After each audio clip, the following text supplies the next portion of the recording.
Assalamualaikum warahmatullahi wabarakatuh. Salam sejahtera bagi kita semua. Pada kesempatan ini, saya Rahmi Murdianti dan rekan saya Isnaini Siwi Handayani akan mempresentasikan tentang transposisi DNA dan mutasi.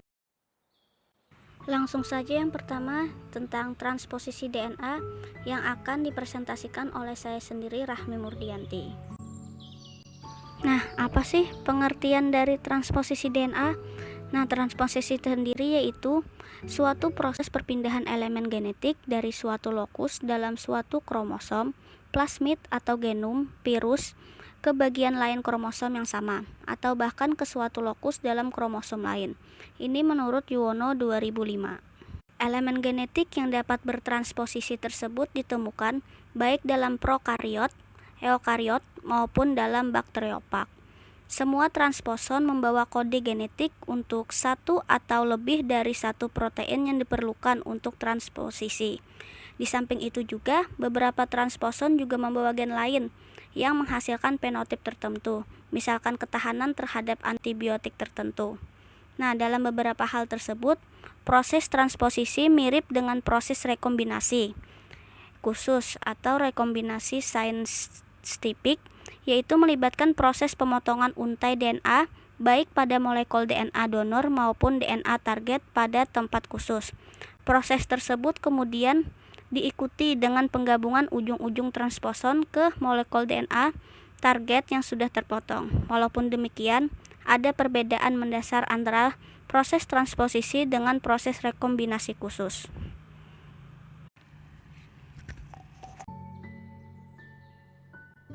Nah, bisa dilihat di sini yaitu ada gerakan transposisi. Ciri penting transposisi adalah proses transposisi tidak tergantung pada atau tidak adanya hubungan antara urutan nukleotida pada DNA donor dengan DNA target, baik hubungan fungsional maupun misalkan hubungan usal-usul. Dalam proses rekombinasi khusus sendiri, pemotongan dan penyambungan molekul DNA donor dan DNA target tidak disertai dengan sintesis molekul DNA. Sebaliknya, proses transposisi melibatkan sintesis molekul DNA baru yang dikembalikan oleh sistem reparasi atau replikasi. Selain itu sendiri, selain transposisi molekul DNA donor tidak disusun kembali seperti bentuk tipe alami pratransposisi. Transposisi sendiri dapat menyebabkan terjadinya penyusutan kembali genom suatu jasad. Hal ini dapat terjadi misalkan karena ada dua duplikat transposon yang sama pada lokasi kromosom yang berbeda sehingga dapat menyebabkan terjadinya rekombinasi antar duplikat transposon tersebut. Nah, rekombinasi semacam itu dapat membawa implikasi terjadinya delegasi, penyisipan, inversi, atau translokasi. Transposisi sendiri mempunyai peran dalam proses evaluasi beberapa plasmid bakteri. Nah, seperti contohnya itu integrasi plasmid F yang berasal dari Escherichia coli ke dalam kromosom bakteri. Seringkali terjadi melalui rekombinasi antara suatu transposon yang ada di dalam plasmid dengan transposon yang homolog di dalam kromosom bakteri. Di sini juga ada tentang McClintock menemukan bahwa transposon bertanggung jawab untuk berbagai jenis mutasi gen, biasanya berupa yang ada 3, yaitu yang pertama penyisipan, yang kedua penghapusan, dan yang terakhir ada translokasi atau kim. Selanjutnya itu ada tipe-tipe transposisi. Yang pertama itu ada kelas 1 atau retrotransposon. Retrotransposon ini sendiri bekerja dengan cara menggandakan dirinya, kemudian meletakkan hasil gandaan tersebut kembali pada beberapa tempat di genom.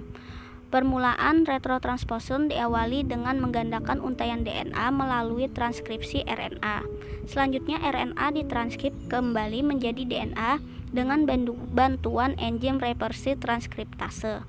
Biasanya disandikan sendiri dan kemudian menyisipkan pada genom. Retrotransposon ini mirip dengan retrovirus, sehingga HIP yang mungkin sekali erat kaitannya dengan asal-usul dan evaluasi virus.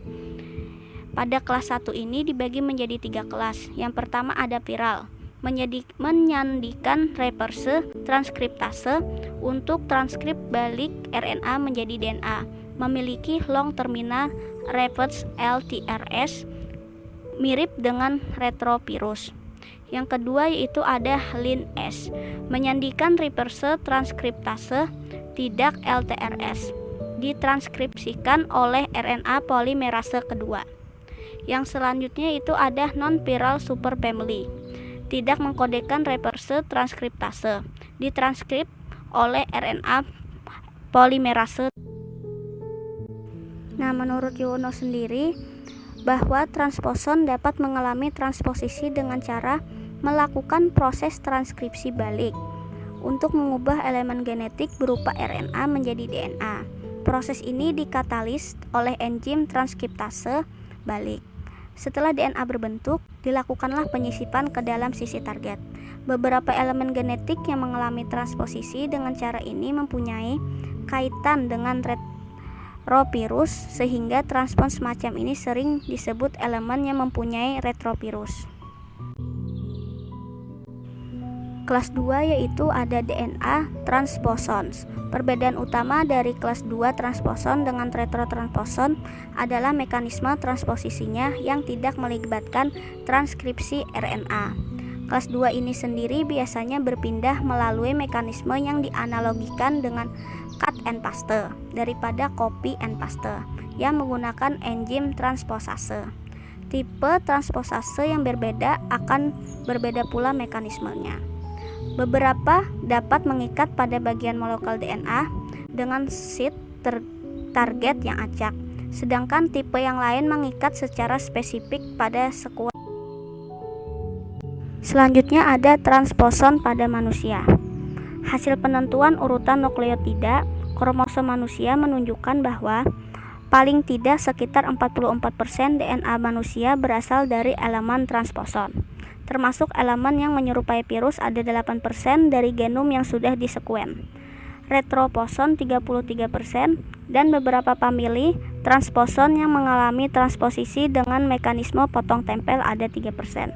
Salah satu transposon yang domain adalah elemen 1 atau retroposon yang merupakan sekuen kelompok line long interprised nuclear element. Selanjutnya ada elemen L1 yang lengkap berukuran sekitar 6 kb, mempunyai promotor internal yang ditranskripsi oleh RNA polimerase 2 dan mempunyai 2 ORP yaitu ORP1. Tugasnya itu untuk mengkode protein pengikat DNA dan ORF2 mengkode endonuklease dan transkriptase balik.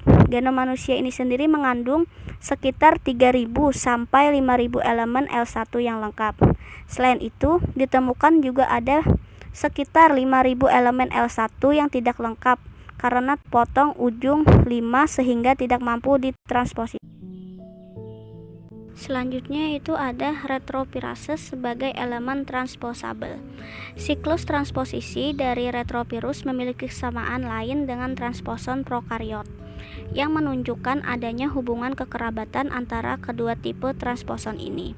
Fase penting dalam transposisi retrovirus adalah molekul DNA ekstrokromosomal DNA. Ini terjadi melalui penggandaan RNA dari partikel virus menjadi DNA melalui polimerase yang disandikan oleh retrovirus atau yang disebut dengan reverse transkriptase. Nah, transposon sendiri bisa menyebabkan penyakit, yaitu ada penyakit yang biasanya disebabkan oleh transposon meliputi ada hemofilia A dan B, beberapa imunodefisiensi, porfiria, predisposition kanker, dan Duchenne muscular dystrophy. Bahkan beberapa transposon mengandung promotor yang melakukan transkripsi dari transposase. Di sini ada peranan transposon.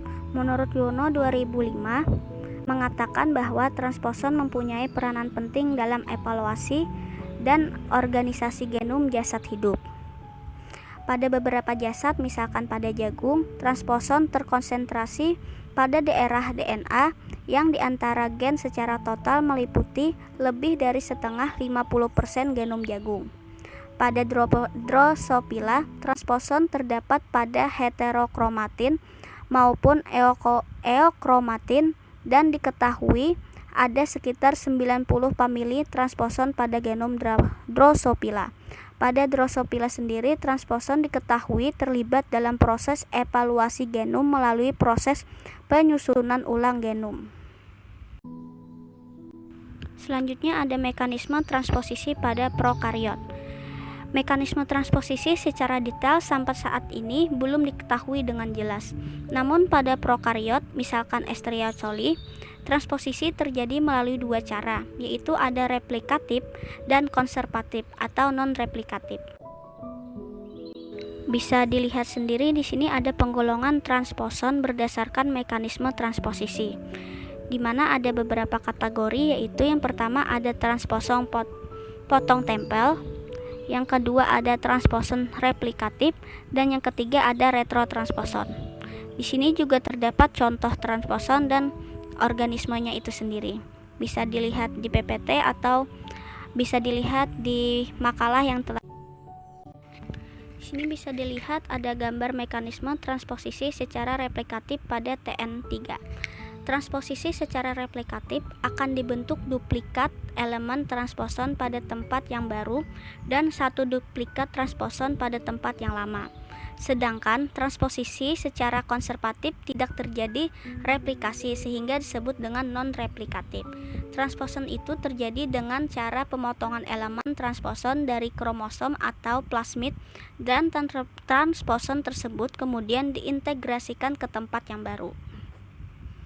Transposisi secara replikatif ada dua model antara dua plasmid, yaitu model simetris atau model Shapiro dan model asimetris. Model transposisi secara simetris yaitu transposisi terjadi melalui pembentukan elemen genetik lingkar yang merupakan gabungan antara kedua plasmid dan menggabungkan dua duplikat transposon dengan orientasi yang sama. Pada gambar mekanisme transposisi secara konservatif itu sendiri tidak terjadi replikasi sehingga disebut dengan non-replikasi. Transposisi terjadi dengan cara pemotongan elemen transposon dari kromosom atau plasmid dan transposon tersebut kemudian diintegrasikan ke tempat. Selanjutnya ada rekombinasi genetik. Rekombinasi genetik ini sendiri merupakan salah satu dasar terjadi variabilitas genetik makhluk hidup. Rekombinasi pada tingkat genetik adalah proses pertukaran dan penyisipan elemen genetik yang dapat terjadi antara rantai DNA atau materi genetik RNA yang berlainan, atau antara bagian-bagian gen yang terletak dalam satu rantai DNA atau RNA. Proses ini bisa menyebabkan keturunan suatu makhluk hidup memiliki kombinasi gen yang berbeda dari induknya dan dapat menghasilkan alel kimerik yang baru. Rekombinasi genetik melalui manipulasi terdiri atas proses pemutusan rantai materi genetik, biasanya DNA, namun juga bisa RNA, diikuti oleh penggabungan dengan molekul DNA atau RNA lainnya. Proses penggabungan ini menghasilkan DNA rekombinan. Proses menghasilkan DNA rekombinan disebut DNA atau RNA rekombinasi. Proses selanjutnya adalah menyisipkan DNA atau RNA rekombinan ke sel target. Sel yang disisipi atau dimasukkan gen dari luar disebut sel komponen. Sel ini dapat tumbuh atau berkembang biak secara. Next yaitu ada rekombinasi homolog. Rekombinasi umum atau rekombinasi homolog memiliki ciri khusus, yaitu DNA homolog dibentangkan dengan mekanisme umum, lalu salah satu rantai dirusak dan digabung dengan yang lain untuk membentuk struktur pindah silang. Proses rekombinasi homolog dapat terjadi pada setiap titik di daerah homolog. Tahapan rekombinasi ini dari pemotongan rantai DNA, kemudian diikuti proses penggabungan kembali. Rekombinasi antara kromosom melibatkan proses pertukaran secara fisik antara bagian-bagian kromosom. Proses terjadi secara akurat sehingga tidak ada satupun pasangan nukleotida yang hilang atau ditambah ke dalam kromosom rekombinasi. Yang terakhir yaitu ada rekombinasi site spesifik. Rekombinasi site spesifik bisa disebut juga dengan rekombinasi khusus. yaitu di mana rekombinasi yang terjadi bukan antara kromosom homolog.